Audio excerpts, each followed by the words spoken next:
ന്യൂമോണിയയെ അതിജീവിക്കില്ലെന്ന് pop Francis. മൃതദേഹ സംസ്കാര ശുശ്രൂഷയ്ക്കുള്ള റിഹേഴ്സൽ നടത്തി സ്വിസ് ഗാർഡുകൾ. ന്യൂമോണിയ ബാധിതനായ ഫ്രാൻസിസ് മാർപ്പാപ്പയുടെ ആരോഗ്യനില മാറ്റമില്ലാതെ തുടരുകയാണ്. നിലവിൽ റോമിലെ ജെമിലി ആശുപത്രിയിൽ ചികിത്സയിൽ തുടരുകയാണ് മാർപ്പാപ്പ.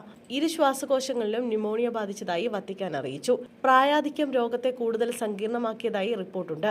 രോഗം മൂർച്ഛിച്ച സാഹചര്യത്തിൽ മാർപ്പാപ്പയുടെ ഔദ്യോഗിക പരിപാടികൾ റദ്ദാക്കിയിട്ടുണ്ട്. ബ്രോങ്കൈറ്റിസ് ബാധയെ തുടർന്ന് കഴിഞ്ഞ വെള്ളിയാഴ്ചയാണ് പോപ്പിനെ ആശുപത്രിയിൽ പ്രവേശിപ്പിച്ചത്. ചെറുപ്രായത്തിലെ ശ്വാസകോശാണുബാധയെ തുടർന്ന് മാർപ്പാപ്പയുടെ ശ്വാസകോശത്തിന്റെ ഒരു ഭാഗം നീക്കം ചെയ്തിരുന്നു. കാൽമുട്ടുകളിലെ വേദന ഉൾപ്പെടെ ഉള്ളതിനാൽ വീൽചെയർ മാർപ്പാപ്പ ഉപയോഗിച്ചിരുന്നു. കഴിഞ്ഞ ഏതാനും വർഷങ്ങളായി വലിയ രീതിയിൽ ആരോഗ്യ പ്രശ്നങ്ങൾ ഫ്രാൻസിസ് മാർപ്പാപ്പ നേരിട്ടിരുന്നു.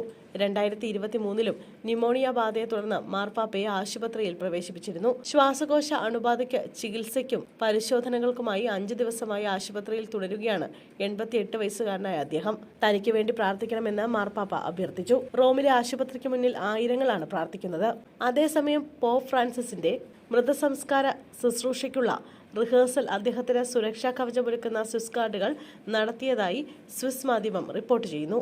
താൻ ന്യൂമോണിയ അതിജീവിക്കില്ലെന്ന് മാർപ്പാപ്പ പറഞ്ഞതായാണ് റിപ്പോർട്ട്. തന്റെ കല്ലറ നേരത്തെ തയ്യാറാക്കിയതായി പോപ്പ് ഫ്രാൻസിസ് മുമ്പ് വെളിപ്പെടുത്തിയിരുന്നു.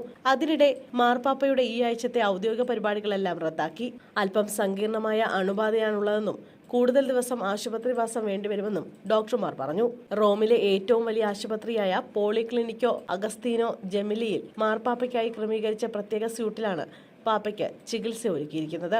ഇതിനിടെ കുട്ടികൾ ഉൾപ്പെടെ നൂറുകണക്കിന് ആളുകൾ പാപ്പയുടെ സൗഖ്യത്തിനായി പ്രാർത്ഥനാശംസകൾ നേർന്നും തങ്ങളുടെ സാമീപ്യം അറിയിച്ചും കത്തുകളും ചിത്രങ്ങളും വത്തിക്കാനിലേക്ക് അയക്കുന്നത് തുടരുകയാണ്.